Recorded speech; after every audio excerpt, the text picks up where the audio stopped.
बड़ खबर फुलबाणी रे प्रधानमंत्री नरेंद्र मोदी पहुंची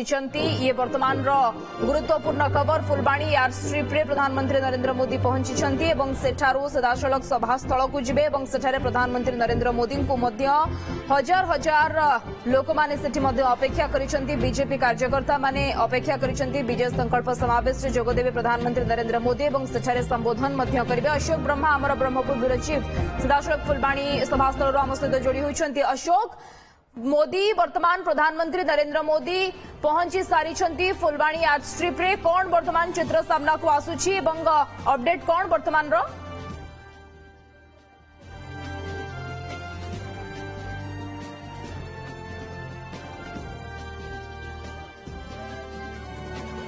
देखो बर्तमान जहाँ खबर आसी पहुंचुची जे नरेंद्र मोदी फुलबाणी एयर स्ट्रिप में पहुंची चलती सेठू से सीधा सड़क ये जो पाखापाखि 1.5 किलोमीटर दूर अच्छी से रोड रे से आसवे यही सभास्थल को आसवे एटी 45 मिनिट धरी भाषण देवे